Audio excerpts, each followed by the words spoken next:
Ready, sir. All right? Yeah. Everybody good? Sound check? We good? Yeah. All right. Good evening, everyone. Well, good afternoon. We wanted to call this press conference in order to let the community know and also make everyone aware that we have made 3 arrests in the armed robbery of the VFW. Who you see with me right now, we have Councilman Mickens here. We also have the post commander, Commander Lovett. We also have Councilman Beard. But one of the reasons the people you see behind me are the men and women of the CID Criminal Investigation Division. The reason why they're here is because since I've been here, it's been told, Chief, you're doing a great job, you're doing this, you're doing it. But I wanted everybody to know that these are the men and women who put forth a lot of hours away from their families, a lot of long hours in order to get these individuals off the street. And I want to give them their credit because they worked very hard to make sure these individuals were put in custody.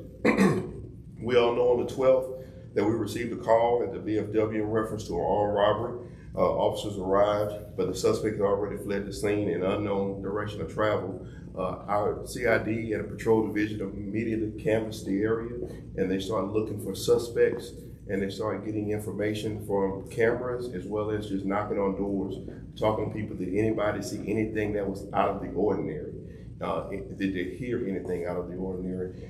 They were able to find some leads, and on the 18th, one of our off-duty Columbus investigators, police department investigators, noticed a maroon Chevy Tahoe in the area of 18th Street and 7th Avenue, matching the vehicle description of a suspect vehicle. With that, a stop was initiated. We brought suspects in for questioning, and in the questioning, it led to the arrest of 3 individuals. The first individual is Shantae Henley, 35. She was charged with armed robbery and conspiracy to commit a felonious act. The next one was Andrea Wilson, 46, who was identified in the surveillance video. She's charged with armed robbery. She was arrested for armed robbery, and she was arrested at the Heritage Inn for accessory after the fact and conspiracy to commit the crime. She was also found to be a convicted felon in possession of a firearm, so she is also charged with a convicted felon with a firearm. And lastly, her daughter, which is 25-year-old Alexis Harris, was also identified and was charged with armed robbery of the business. Those individuals are the 3 that we have in custody. The detectives are still trying to see if there's anyone else who might have any other knowledge. If they tried to hinder or try to hide, we're going to look to prosecute them as well. Chief, this is the first time that, of course I've been doing this forever. This is the first time that I've seen 3 women that have been charged with armed robbery. And I guess it doesn't matter at this day and time, but is that kind of unusual? Well, it's just the time that we're living in. We have 2 that actually charged with armed robbery, but one is charged with conspiracy to commit and conspiracy for the felonious act. I keep saying felony act, but it's felonious act. And surveillance stuff and the people in the community help y'all solve this case? Absolutely. And like I said, I want you to know the men and women of the CID division, our detectives, everybody that's behind me right here are the ones that put in hard work. Some of them are trying to hide behind me so they won't be seen. But I'm gonna get out the way in a minute. And I want it to be known that they worked very hard on this to bring closure because that's a park. You know, park is real nearby, the neighborhood is real nearby, and you had a lot of people in the community that were just concerned. And a lot of people need to understand, a lot of the crimes that we have are not like big cities. These are targeted crimes. You know, we don't have nobody just random doing stuff. These people are targeted. That's why we charge someone with accessory, because they planned this. They planned this, and that's why I'm so glad we're able to get them in custody. What does it mean to you, Chief, that a detective that was off duty helped with this case? What does that mean to you personally? It shows the citizens of Columbus that we have some dedicated police officers. We have some officers who are dedicated to this job.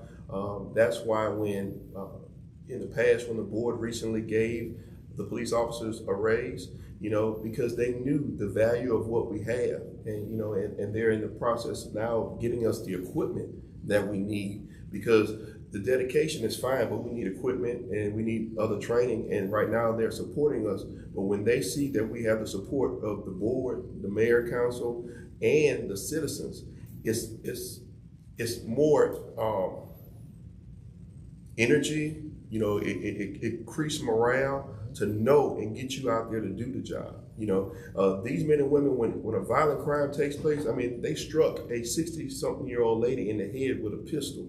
You know, these guys behind me would tell you it could have been my mom. It was somebody's mom, and they wanted to bring some closure. You've had a real busy 3 weeks since you've been here. What are your thoughts now after your first 3 weeks? Hey, we just getting started. Yeah, we just getting started. As you can see, we're battle tested. You know, we have a good team that is committed to this city, committed to the safety of this city, and we want the criminal element to know we did not come here to play with you. You know, we're gonna hunt you down. We're gonna put you in jail. It is very alarming that you have females that commit armed robberies, but like I said, it's the time that we're living in. And we're equal opportunity lock uppers. We're gonna lock you up whether you're male, female, wherever part of town you're from, we're gonna lock you up if you commit a crime, especially a violent crime in the city of Columbus. Have any of them bonded out? No. They're waiting for their initial, right? Yes, sir. Yeah. They haven't been before a judge yet, and we're gonna ask for no bond. We can't confirm that, but you know, the judges make that decision. They have guidelines they have to follow, but we're gonna ask for no bond. And too, that's, I guess it's good old-fashioned police work. Hit the ground running, get in these areas where we have a high volume of crime, and kind of solve some of those crimes that we've been having. Mm-hmm. But then also, these detectives have rapport with people across this community, and people are picking up the phone. That they see that if I try to help the police department, I'm not going to be put on blast. My name's not going to get out there. I want to help. I want my community to be what it used to be, and that's what we call. And my guys, they'll tell you that there's a certain word that I say every day is buy-in. I need you to buy into the vision. And we have people in our community that are buying into what we're trying to do, and they're jumping on board because they have grandmothers here. They were raised here. Everybody I talk to, I'm born and raised here in Columbus, and this is where I want to live. This is where I want to raise my family, and that's the things that we want to bring, you know, good quality of life. Now, like I said, we have Phil from the Post, if he want to say anything. What does it mean to you, sir, to have them to solve this case? Well, it's not just to me. It means a lot to the community. Yes. You know, we are part of the community. Of course, we're not there 24 hours a day. Right. But we're a nonprofit. Any money that's taken from us, the community loses it. Because we have to give away 65% of our income to stay nonprofit. And we do a lot of it in the community area. We don't advertise what we do. You know, this is, if somebody comes in, we got somebody in the hospital or sick, needs money to help pay bills, that's what we're doing.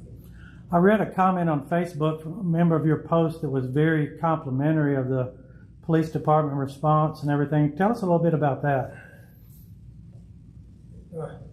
I don't know when the call went out. I was in the bingo hall. Right. We had bingo going. There were 69 people in the bingo hall. When I got the word, it was less than 5 minutes. Police were there. Right. And I appreciate your rapid response. We're skittish now. Right. All right. The other day I was out there and I seen a car pull up by the old American Legion post, which is now a community center or a youth center. Right. And just sitting there. So I called the police. You know, they're not open, there's shouldn't be anybody there. So like I say, we're skittish, but we're gonna get over it. But these arrests have got to make you also feel safer. It is, and we do feel safe. For somebody to come into a veterans organization not knowing if there's guns in there already, it's kind of stupid. Right. You know, I'm not gonna say we got guns in there, but Right. I do have members that have concealed carry permits. And, you know, as long as they're not drinking, I don't care. Right. You know, and that happens. We got some that carry that don't drink. They come in, they work bingo with me. We don't like to call them security, but they help out. Sure. You know, so But it means a lot. It means a lot to the community, that the response we got from the police department. You know, and we are thankful for them. Thank you, sir. And we're here to help them also. Thank you. You know, Councilman Beard?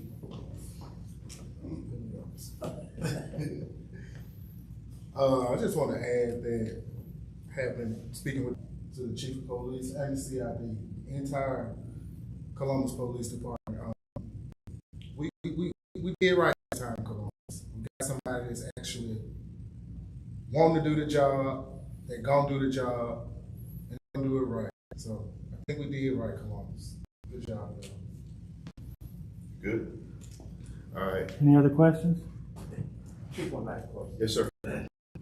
You asked for you to help any violent crime that they see. Absolutely. Please feel free to call you on. Yes, sir. They can call Crime Stoppers. They can call us. We want individuals to understand that this is your police department. We're here to help you. We know that there's been a distrust between the community and the police department, not just in Columbus, but that's been across the country. And what we're trying to do is have this community, truly, since I've been here, the short time I've been here, has lived up to this slogan, the friendly city. And we want to make sure that everybody understands that we're not going to tolerate these wannabe thugs and bullies. Work hard every day for their stuff. Just the other day, our patrol division was able to catch a house burglar in progress. You know, these men and women in this department are putting forth the effort, and I'm going to stand behind them. And like I told you before, they might make some mistakes. If they make a mistake, we're going to deal with it. We're going to own up to our mistakes. We're going to apologize and redo some training. But these men and women are going to be above and beyond to make sure that this city is safe. And as long as I'm their chief, I'm going to stand behind them, and we're going to do what needs to be done. The criminal element can complain to who they want. That if they feel like they're being harassed, it is what it is. You know, we're here to make sure that people's grandmothers and grandfathers and children can be safe in this community. Now, Detective Watts, you want to go ahead? I got it, didn't I? But yeah, this is the ones who did the work, guys. I just want you to know. Y'all good looking they are, but smile, man. All right, thank y'all.